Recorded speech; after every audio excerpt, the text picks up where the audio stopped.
Welcome to Coffee with Kupke, a production of St. Paul Inside the Walls. Here on Coffee with Kupke, we grab a cup of coffee, at least we're claiming this is coffee.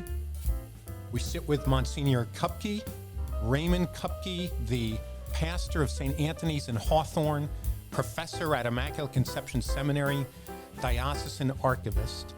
We sit with Monsignor Kupke to delve into the history of Catholicism in the Diocese of Paterson. My name is Father Paul Manning. I am the vicar for Evangelization for the Diocese of Paterson. And here I am with Monsignor Kupke. So grab your cup of coffee and let's jump right in. I'm going to take a sip.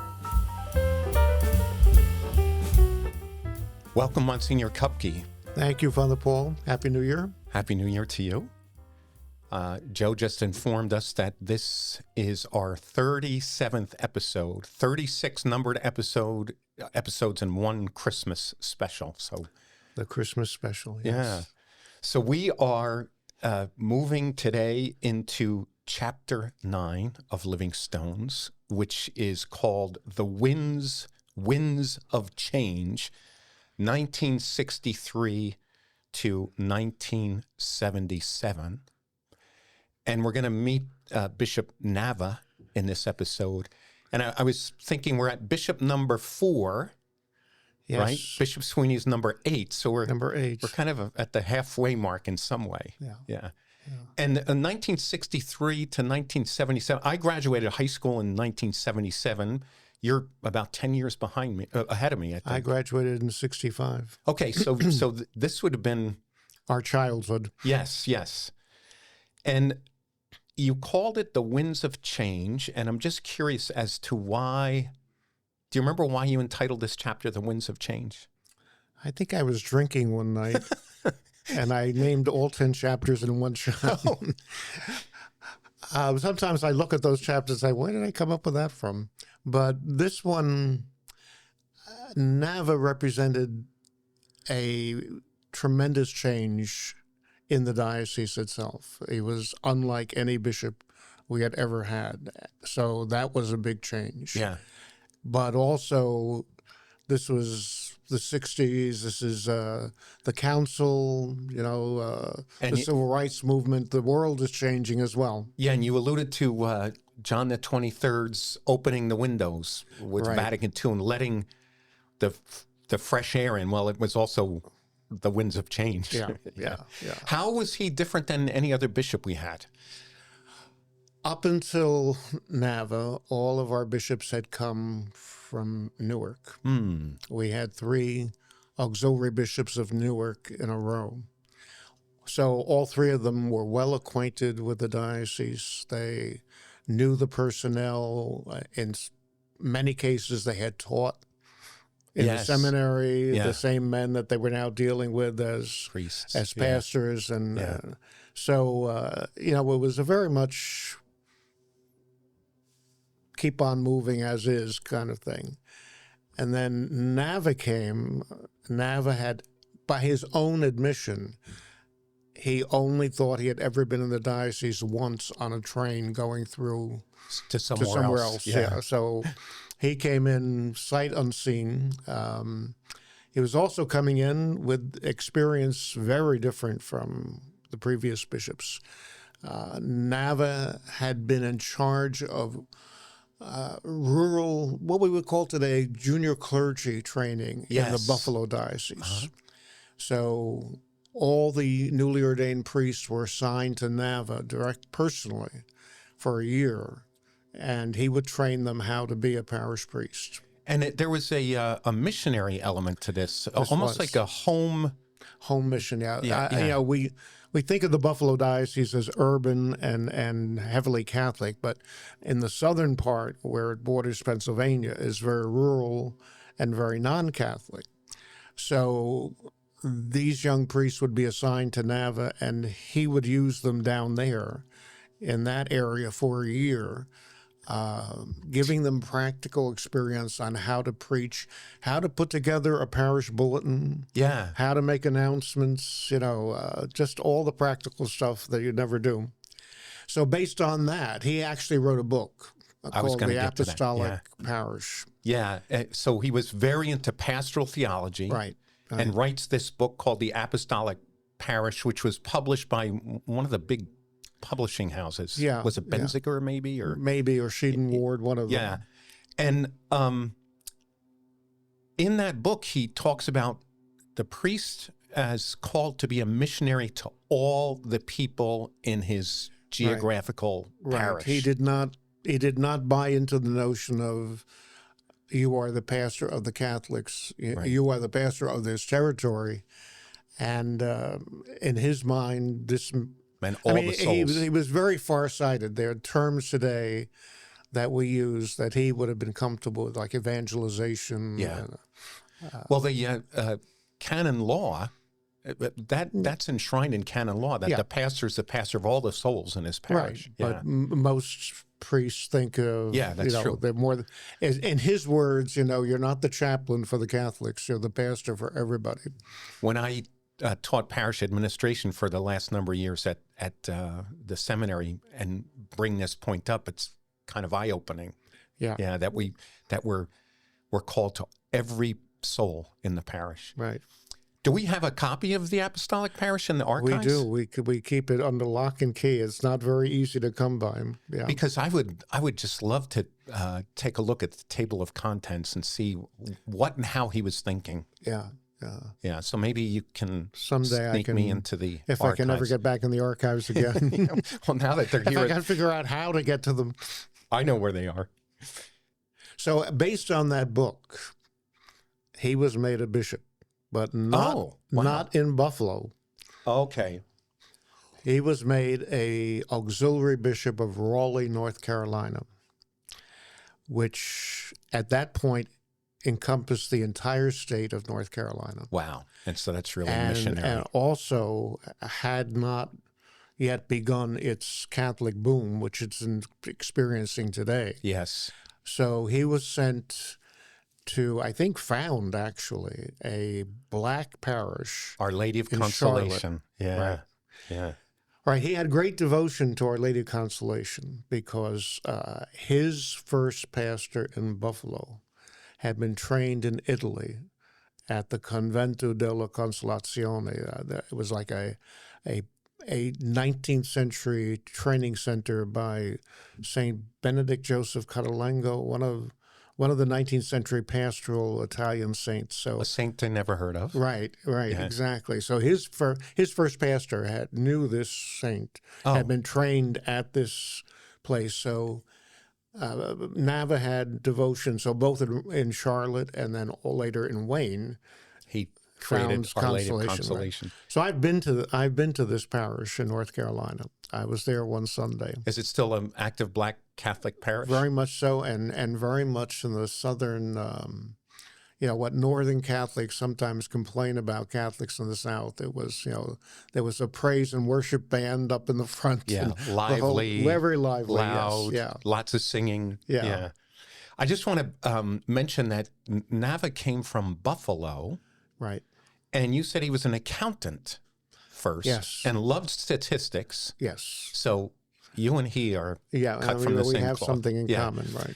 And what's funny is that when he became, at some point, our Bishop McNulty goes to Buffalo, while the Buffalonian, is that what you call somebody from Buffalo, a Buffalonian? Buffalonian. The Buffalonian comes to Paterson. Right, right. Yeah.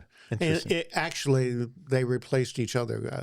Nava replaced McNulty when McNulty went to Buffalo. But there's a stop in between because after 5 years in North Carolina, as auxiliary, yes, Nava is given his own diocese in Ogdensburg, New York. New York. Yeah. Right. And there's a tiny little interesting, not worth much, little piece of trivia right in that transfer. Did you ever come across a piece of trivia that? No, they're always useful. You can always use them somewhere. Right. So anyway. So, when you're an auxiliary bishop, you have a titular diocese. Yes. this fiction that every bishop has to be the bishop of someplace. So they give you a diocese that no longer exists. Only in name. Only in name. Right. So when Nava was transferred from Rowley to Ogdensburg, he gave up his titular see and then became the residential bishop of Ogdensburg.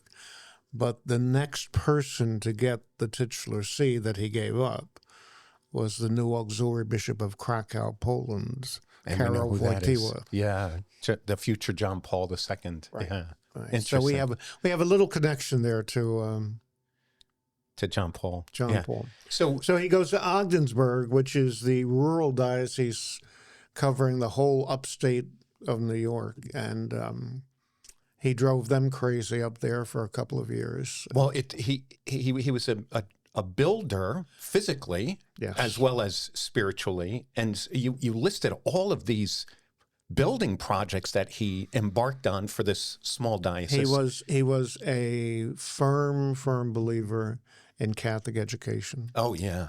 And he did not see any reason why every parish shouldn't have a school. Shouldn't have a parochial school. So when he hit Ogdensburg, parishes that did not have a school suddenly found themselves being pressed to open one. And in some cases, the parishes in Ogdensburg diocese are very rural, very small, spread out. If you've ever been to Saranac Lake and Lake Placid and all those places up there, they're not big. Yeah. So, but he wanted schools, and he built, I think it was already in existence, but he built a new building for the Diocesan College Seminary. Yeah, Wadham's Hall. Right. We used to send seminarians there. Many of our college seminarians went up there. Yeah. You mentioned that he built catechetical centers, and I was trying to figure out what that would have been, a catechetical center. An office and a few classrooms where you would have CCD. Okay. For multiple parishes? Yeah. Okay. And he built a Newman Center. Would that have been for Wadham's or someplace else? I think for, what university is up there? St. Lawrence or something. Okay. Yeah. So he's there He's there 5 years. Okay. And has a big impact. Obviously. Has a big impact. And then suddenly the Bishop of Buffalo dies. Oh, we talked about that in an earlier episode. episode. From Paterson is the new Bishop of Buffalo. There's a whole back and forth between New Jersey and Buffalo that goes on for the whole, both us and Newark as well. There's a lot of back and forth between upstate New York and New Jersey. Well, it's still going on in our lay employees. Right. Brian Hansberger, our executive director here, our theostodian, is from Buffalo. Yeah. Yeah. So McNulty goes up there. He knew that he was going up there. I remember when he was going on a visit to the missions in Latin America and cleaned out his desk. So off he goes to Buffalo, and shortly thereafter, Nava is transferred to Paterson. He arrives inauspiciously, so to speak, because the night of his arrival in Paterson, the night before his installation, the biggest church in the diocese, St. Philip's in Clifton, burns to the ground. Yes, so he's greeted by the burning of St. Philip's, only 10 years old. Yeah. And has to be rebuilt. Right, and he visited the site the next morning and was chased off the property by the pastor, Monsignor Francis Murphy, who had no idea what he looked like, didn't know who he was. He said, "Who's this guy? Right, get out of here!" Rooting around in my ruins here. Wow. So it was not a great start. Yeah. Well, I was the pastor of St. Philip's, and is the current church similar to the first church? Very similar. Basically, the architect of St. Philip's, Arthur Rigelow, was a parishioner, and they used basically the same plans. This was a Nava thing, he didn't like wasting anything. Okay, so let's not we built it on replan the same plans and just made a few tweaks, whereas Murphy actually sent his associate, John Werland, to Washington to meet with representatives of the liturgical conference, because this is right when everything is hitting the fan liturgically. Yeah. And Murphy did not want to build an obsolete church. Okay. So he wanted to get ahead of the curve, and so Werland came back and said, well, there's going to be a presidential chair. I don't know what that is exactly, but, and a few other details that he wanted to incorporate, and Nava would have nothing. He said, that's not going to happen. Oh, wow. Well, you do say that it's the first church built with the altar facing the people. Right. Yeah, so that happened. Yeah. Right. So... and it's the same altar now. It today. is the same altar, yes. Yeah. And he did the same thing, with later building the high schools, Paterson Catholic and Paul VI. Oh, used the same Paterson plan. and Clifton used the exact same plans for both buildings at the same time. Now, I'm going aside here, but Father Jack Werland eventually began our Department of Persons with Disabilities, Right. And also founding pastor of Flanders. Yeah, St. Elizabeth Ann Seton. And Father Murphy, Monsignor Murphy, was he your pastor at St. Philip's? He was my first pastor, yes. Yeah, so... So I got some of this information directly from him at the, the dining room table there, his frustrations. Didn't you tell funny stories about him and Christmas or something? Or was he the one who would go away during the holidays? Or no? No. Somebody else, or sent somebody away? Or no, that one I don't know. Okay. I'll remember. I know you had some funny Murphy stories. Yeah. But so that was Nava's arrival, and it was a big shakeup. His style was completely different. He liked to move people around, sometimes on very flimsy reasoning. Liked to build, You say you like to drop in unexpectedly? Right. If he was in the area, he would think nothing of just dropping in on your place, but he would not ring the front doorbell and announce himself. He would just suddenly intrude into just walk in?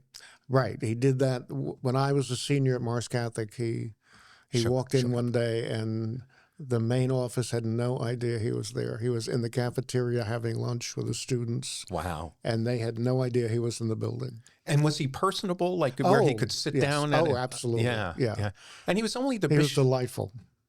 So how well did you know him? I met him. That's about it. Okay. But,